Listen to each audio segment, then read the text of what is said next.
Good evening everyone, welcome back to my channel. আমার চ্যানেলে আরও একটা নতুন ভিডিওতে তোমাদের সবাইকে অনেক অনেক ওয়েলকাম। তো কেমন আছো তোমরা সবাই? আশা করছি ভালো আছো, আর আমিও ভালো আছি।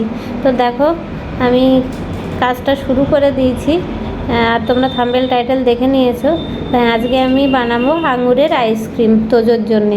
তো আমি শুরু করে দিয়েছি অলরেডি। দেখো, আঙুরগুলো ধুয়ে আমি ভালো করে একটা বোলের মধ্যে রাখছি।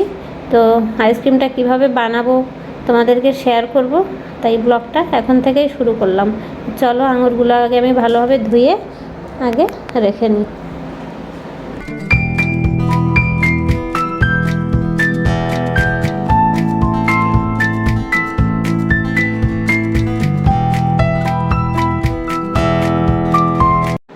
তো দেখো, আঙুরগুলো আমি ভালো করে ধুয়ে নিয়েছি, নিয়ে মিক্সার গ্রাইন্ডারে দিয়ে দেবো, দিয়ে আঙুরগুলো থেকে আমি জুস পার করে নেব। তো চলো সেই কাজটা আগে করে নিই। তো আমি মিক্সার গ্রাইন্ডারে দেখো আঙুরগুলো দিয়ে দিয়েছি, দিয়ে সামান্য একটু জল দিয়ে দেবো। বেশি দিতে হবে না, যেহেতু আঙুরের থেকেই জুস বেরোবে অনেকটা। তো চলো সেগুলো দিয়ে দিলাম, আর একটুখানি আমি দেব সামান্য লবণ দিয়ে দেব। যে লবণটা দিতে হবে, বেশি নয়, অল্প একটু দিলেই হবে। আর যেটা দিতে হবে সেটা হচ্ছে চিনি। যেহেতু আঙুর মিষ্টি, তাই চিনিটাও বেশি দেওয়ার দরকার নেই, প্রয়োজন নেই। তো আমি দিচ্ছি একটু, কারণ আঙুর অনেকটাই, তো তাই চিনি একটু বেশি করেই দিলাম। তো লবণ দিলাম, চিনি দিলাম, আর যেটা দিতে হবে ফুড কালার। তোমরা এটা ইউজ করতেই পারো, নাও করতে পারো, এটা হচ্ছে অপশনাল। ফুড কালার না দেওয়াই ভালো, যেহেতু বাচ্চারা ভালোবাসে আইসক্রিম। তো আমি সামান্য একটুখানি দেবো গ্রিন কালারের যে ফুড কালারটা। তো চলো কালারটাও দিয়ে নিই।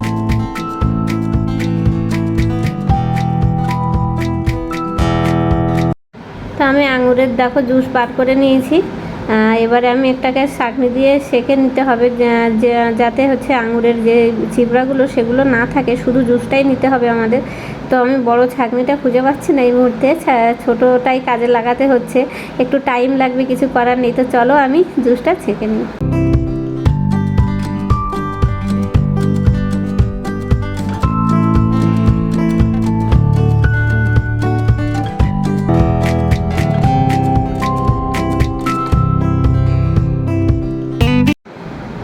তো আমার জুস রেডি। এবারে আমি আইসক্রিমের যে কন্টেনারগুলো হয় সেগুলো নিয়ে নিয়েছি, বাজারে তোমরা বিভিন্ন শেপের পেয়ে যাবে। তো দেখো, আমি জুসগুলো একটা হাতা দিয়ে এগুলো ভরে নেব জুসগুলোকে, না হলে বাইরে পড়ে যাবে। তো ওগুলো আগে ভরে নিয়ে তারপরে আমি ফ্রিজে রাখবো। তো চলো সব কন্টেনারগুলো আমি ভর্তি দিই।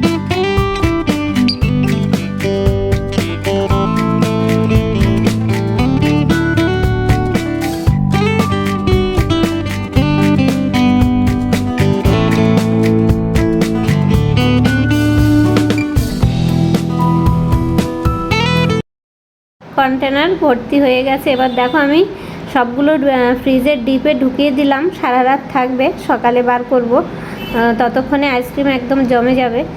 তো দেখো ঢুকিয়ে দিয়েছি। এবারে চলো ফ্রিজটা বন্ধ করে দিই।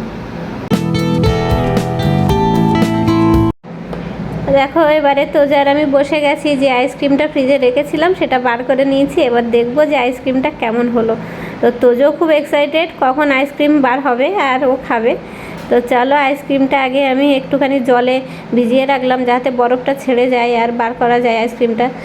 তো এই যে বার হয়ে গেছে, দেখো কি সুন্দর লাগছে দেখতে, গ্রিন কালারের আঙুরের আইসক্রিম, সুন্দর দেখতেও লাগছে। আর যেহেতু ফলের জুস, শরীরের পক্ষেও খুব ভালো। বাজারের ওইসব ক্রিমি আইসক্রিমের থেকে এগুলো অনেক বেটার, বাচ্চাদের ক্ষেত্রে তো বটেই।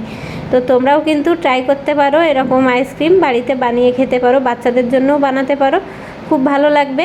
তো আমি তোমাদের শেয়ার করলাম যে কিভাবে বানালাম আমি, আর তোজোকে এবার খেতে দেব। তো তোমরা অবশ্যই ভালো লাগলে লাইক, কমেন্ট, শেয়ার করো, আর আমার চ্যানেলটাকে সাবস্ক্রাইব করে দিও। তো ব্লগটা এখানেই শেষ করছি, আবার একটা নতুন ব্লগ নিয়ে চলে আসবো। তোমরা সবাই খুব ভালো থেকো, সুস্থ থেকো।